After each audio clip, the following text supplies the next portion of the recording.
Hi friends, welcome to my channel Supriya home kitchen. आज मैं आपनादेर काছে নিয়ে এসেছি লাউ পাতা দিয়ে পোস্ত। তো দেখুন এখানে আমি সরষের তেল দিয়েছি, কালো জিরা শুকনো লঙ্কা ফোড়ন দিয়ে দিলাম।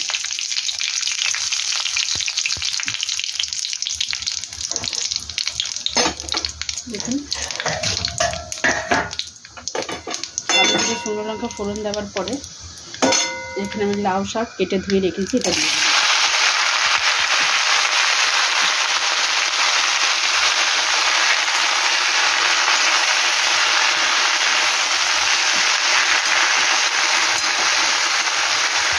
নাড়াচাড়া করে পরে তুলছি। তো বন্ধুরা এবার আমি নুন দেবো, স্বাদ মতো নুন দিলাম।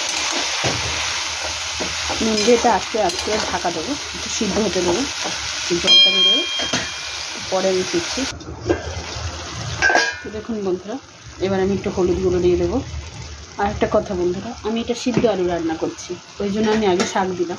আপনি যদি কাঁচা আলু রান্না করেন তাহলে আগে আলু দেবেন,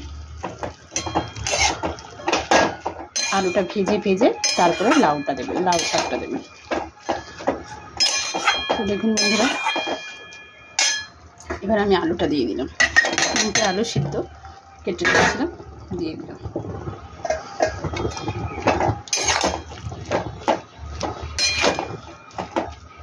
আবার ওটা ঢাকা দিয়ে পরে ফিরছি। তো বন্ধুরা দেখুন ঢাকনাটা খুলবো, খুলে গ্যাসটা জোরে দেবো।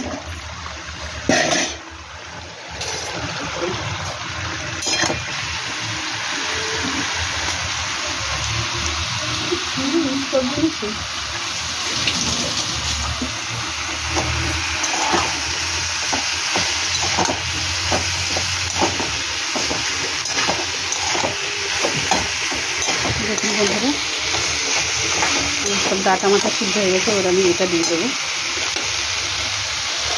তো দেখুন এখানে আমি পোস্ত, একটু আদা আর কটা কাঁচা লঙ্কা দিয়ে দিয়েছি।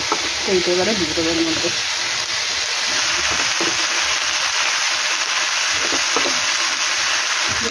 দিয়ে দিলাম, আমি একটু নাড়াচাড়া করবো বেশ কিছুক্ষণ।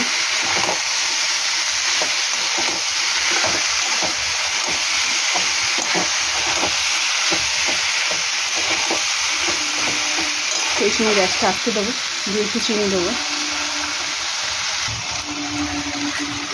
একটু চিনি দিলাম বন্ধুরা।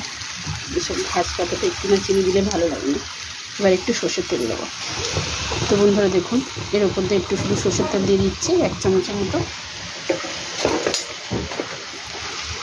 এবার এটাকে ঢাকা দেবো নেড়ে চেড়ে। সর্ষের তেলের এই গন্ধটাই ভালো লাগে বন্ধুরা। এবার এটাকে কিছুক্ষণের জন্য আমি ঢেকে রাখবো, ঢেকে রেখে পরে ফিরছি। 5 মিনিট হয়ে গেছে। দেখুন আমার পোস্ত রেডি, লাউ পাতা দিয়ে পোস্ত। তো আপনারা ট্রাই করবেন, ট্রাই করে কমেন্ট সেকশনে কমেন্ট করে জানাবেন আমার রান্নাটা কেমন লেগেছে। ভালো লাগলে লাইক কমেন্ট শেয়ার করবেন আর আমার চ্যানেলটা সাবস্ক্রাইব করবেন। ভালো থাকবেন, সুস্থ থাকবেন। থ্যাংক ইউ ফর ওয়াচিং বন্ধুরা, বাই বাই।